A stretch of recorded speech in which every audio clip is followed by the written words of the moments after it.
Hi, good evening, good afternoon, good morning, good day. Ako nasa mga parte kayo ng mundo. Ano, magsa 7:30 na. Ngayon lang ako mag-umpisa mag-vlog. Siyempre may trabaho ko kanina. And ito yung date ng ni Mrs. Yung pilay ng paa niya. Di ba? Pangalawang araw na nasa bahay siya. Sarap palagi ng ulam namin. Di ba? Sana lagi na nasa bahay si Mrs. para alam niyo yun, may merienda. Pag uwi ako ng trabaho, may merienda. Tapos masarap yung ulam. Siyempre, nakakapag-prepare. Hindi katulad ng kung may mga trabaho kami, laging bilisan, di ba? Si Mrs. nandito lang sa bahay. Siyempre, naasikaso niya lahat. Nakakapagluto siya ng mga merienda, di ba? Ng hapunan, tanghalian. So, sa madaling salita, siyempre, hawak niya yung oras niya, di ba? Nandito lang naman siya sa bahay. And ito yung ulam namin ngayon, no? Ayun yung natira pa kanina. Tanghalian namin yan, pero ayan na lang kakainin namin. Kasi dadalwa lang naman kami. Yung bunso namin, nagpapagupit. Sinamahan nung panganay namin. At ayun, sa McDo na lang daw sila maghahaponan. Nagluto rin si Mrs. ng hindi ko lang kung anong tawag dito. Mga gulay to. Ito yung pandayat na pagkain. Nandun lang si Mrs. may kausap sa telepono. Kausap yata yung tita niya. So, nung nga pala, nung nakarang ilang buwan yun, 2 buwan, binigyan ko nga pala ng sapatos yung kaibigan ko. So, safety shoes naman yun dahil marami naman binibigay sa akin sa trabaho. So, nai-stack dito sa aming lagay ng sapatos. Ayun yung lagay namin ng sapatos. Ayan. Tapos meron din dito sa baba. Ayan, puro mga sapatos din yan. Ayan. So, ayun, nakausap ko yung binigyan ko ng sapatos na sabi niya sa akin, ang sapatos na binigay ko sa kanya na na yung swelas. Alam niyo yun? Kumbaga lumambot na yung parang ganito. Pero ito, na-control ko na. Ayan, ito matigas pa yung swelas. At, yun, sabi niya sa akin, 2 yung binigay kong sapatos parehas daw ganon. Dahil dito ko kinuha yun sa taas na to, dun sa parting yun. Dahil nilibre ko yung pwesto para may paglagyan kami ng mga bago. At naisip ko, chicken din yung mga sapatos dito. At ito yung natuklasan ko. Papakita ko sa inyo isang sapatos. Ayan o, balat. Yun, nag-uumpisa na kagad yung swelas niya. Ayan o, kuha ko ng isa. Tingnan nyo ang nangyari sa mga swelas. Di ba? Nasira na. Ayan o. Ayan o. Wala na. Matapon na to. Di ba? Nasisira na siya o. Ayan o. Sayang, di ba? Ay. Ayun gagawin namin sa mga susunod na araw ngayon. Checkan namin lahat ng mga sapatos dito. Kasi nga, minsan kasi hindi namin nasusuot Hirap kasi yung bili lang ng bili. Minsan kasi hindi nasusuot. Sinusuot kasi ito namin pag, siyempre may mga lakad. Ito yung mga sapatos namin pag may mga lakad. Siguro, hindi masyadong nahanginan kaya nagaganon. Nagkakasira-sira, di ba? Ito, check ko rin to. Ito, okay pa naman. Ayan, Kobe. Isa sa favorite kong Kobe. Yan, siguro sa susunod na araw, checkin namin itong mga sapatos na to. At sayang yung iba, di ba? Ay. At kakalabas ko lang din pala kay Posty. So, ayun, tingnan nyo. Palagi na ako may dala nito pag nalabas. Ayan, tear gas. Ang dami kasing lasing dito sa baba namin. Hindi ko alam kung bakit dito nagtatambayan yung mga lasing. Pero okay lang, di ba? Hindi mo sila nang gugulo. Sakaling manggulo, syempre, para handa tayo. So, ayun. Ayun, tutulungan ko muna si Mrs. Mag lagay ng mga cover ng kama. Cover ng kusina at cover ng mga lamesa. Saan ba? Sa gitna? Si. Uy. Umakyat ka, ako mag-aabot sa'yo.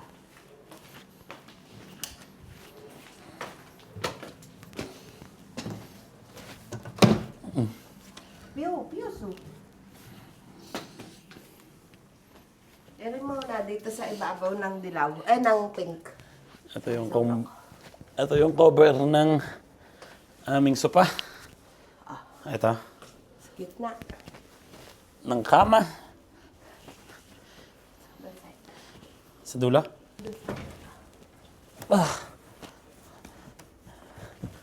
Hindi mo ba kayang umakyat sa hagdan? Ready na sa may mga punda. Pag nahulog ka, double yung ano mo. Double dip na. Ati-ati mo na. Saan? Dito. Dito? Oo.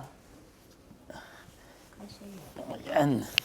Ay, Okay na to ah. si. Saan to? Dito? Si. Tama. Ayan. Aray, kasya Ang sakit yata ng pulso ko. Kasi. Saan to? Dito sa gitna? Sa gitna, oo. Pero namang, lumipat ka. Saan? Doon sa kabila.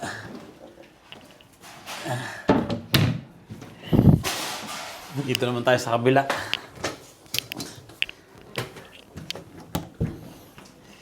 Dito ang daming tatapon ha. Si. Ito tatapon na to. Ano ba to? Lahat na yan, tapon na lahat yan. Ano ba to? Pero patate, malayo sa ato. Masikip lang yan, lahat na yan. Kailangan natin checkin to ha. Para mag-ano dito. Lahat na yan, tapon na yan. Libre. Oh, may wine pa dito. Kanino galing yan? Tagal na nito. Pwede pa Baka kaya mahal yan? to ah. Baka may butas na. Teka, lagay ko muna yan. Pati nga, akin na nga yung camera. Tingnan nyo guys. Oh guys, natawag ko. May nakita ko ditong wine ah. Dalawa. 1973. Pero dapat ito nakaganito. Ang wine kasi, pagbibili kayo ng wine, dahil may cork yan, itong parang taklob niya na parang kahoy. So, ang wine, pag hindi nyo iinumin, dapat siya nakaganan. Yan, nakaganan pwesto. Para hindi mas luluma yung ano niya, yung kahoy niya, yung cork niya, yung taklob. Ito ang isa. Ano yung isa? Amin na, tigil sa akin. Ha? Baka malaglag pa. Teka. Ano tong isa na to? Wow! Kano kaya itong pamahal na tong wine na to? Ayan ah. Kano kaya yan? Tingnan ko nga mamaya ang presyo. Tingnan natin. Lagay mo doon. Lagay natin doon sa ano. Lagyan natin ng wine. Ano ba meron dito? Ano to? Lutuan. 1939. Ito, gilingan ng karne. Ito yung aming pang-tad-tad ng mga niluluto. Lumang-luma na yung wine na. 1973. Ito nakita ko, hindi kayo nakikita. Teka, ayusin ko lang to. Tingnan natin kung magkano yung price ng wine na yan. Baka mamahalin na yun, di ba? Pag kasi mahal, pag tagal ng wine, pag mahal. Ayusin ko lang tong aming hagdan. Tingnan natin kung magkano itong wine na to.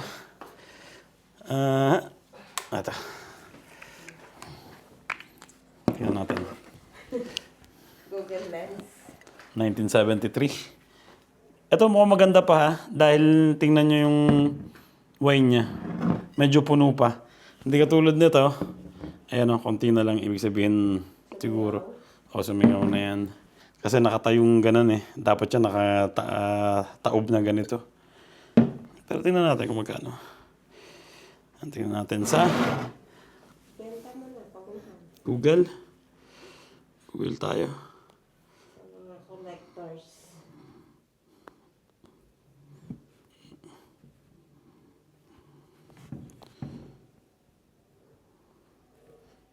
Ayan, Google. Tapos, Ito. Open.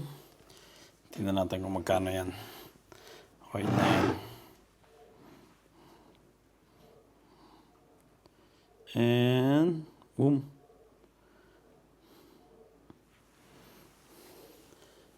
Ayan, oh. Magkano daw? Ito yung wine na to. Pero wala dito nakasulat na year. Ito 1982. Pero dapat yung ano, nawala na. Teka ulit. Wala eh. Walang kagaya eh ng tatak eh. Yung gayang-gaya. Nakalimit. Wala na. Wala makita. Hindi? Hindi ko alam kung magkano to. Pero lalagay ko dito pang display. Hindi! Yan. Lagay natin dyan. Dapat yan. Nakaganan. Yung wine. Tingnan nyo. Kaya ang lalagyan ng wine, mga nakaganito. Hindi maiinom. Nakabagsak. Tama? Ah. Ayun. Hindi na to maiinom. Ayan, kaya nakaganan yung wine para Takot ka lang doon. hindi masayang yung wine. Hindi hindi magsisira yung kanyang cork. Di ba? Yun lang. At kita-kits na lang tayo. God bless sa inyo. Ciao.